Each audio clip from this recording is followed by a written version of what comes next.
na-follow up agad yung album mo? Well, actually natagalan pero yun nga it's a accomplishment na makagawa mo sa Pinoy. Of course, it's very touching then they gave me the opportunity to once again prove myself. You know, every album should be saying something, and I'm glad that this is something they want the world to hear. How does it feel na kailan ba yung last? Ngayon, finally, nag-release ka na naman. Parang natagalan because of Daddy? Your Daddy? I think it's a bit more important na din to me now na medyo natagalan because yun nga, medyo madrama yung 2012 namin. So, I think it's a bit more personal na lang din when people listen to the songs and maybe baka maintindihan nila kung bakit ko pinili yun or bakit yung line na yun kinanta ko ng ganon. So the sad memories nakatulong kahit papano?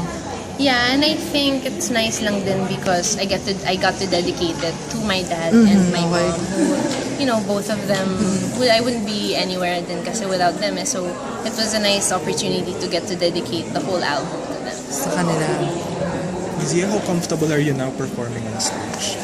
A bit more comfortable there. Palagi naman may kaba. You know, I'm just kind of nervous like that. But I think that's what makes me want to be better. And yun yung nagmo-motivate sa akin na galingan ko, na hindi dapat kampante when it comes to yung kanta ko, yung lyrics and things like that. But hopefully, mas na-channel ko na siya in a positive way kaysa sa nininervous lang ako. So how do you calm yourself or what puts you at ease when you're on stage? Usually, I play na lang the music kahit pag yun yung kakantahin ko. You know, it's a big thing din kasi na alam mo yung kakantahin mo. So kahit yun lang yung tumutugtog, feeling ko, alam ko na to, alam ko na to. So you plan to make this a long-term parang career na yung music?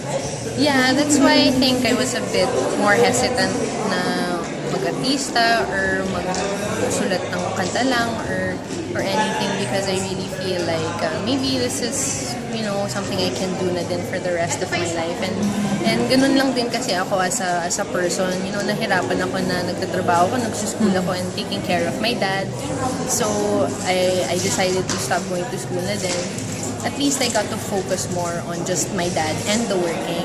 So now I think it's important and I can focus just on the music then. So it can be my 100% talaga. Are there plans of crossing over to hosting or acting?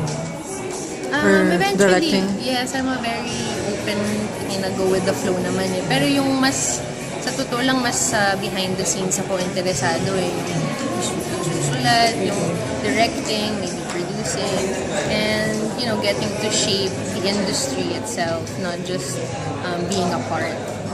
Pero there had been offers to act na gano'n.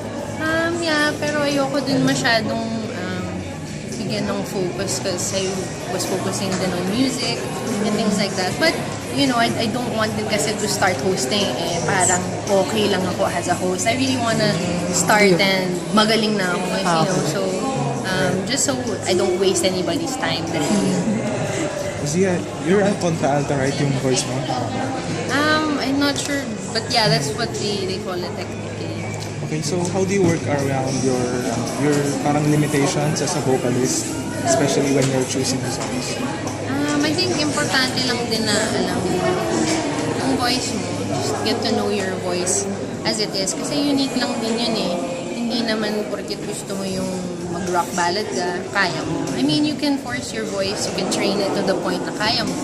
But I think voices have a sound na unique to themselves eh. And that's what people appreciate, na they can hear the songs as talagang ikaw yung kausap nila.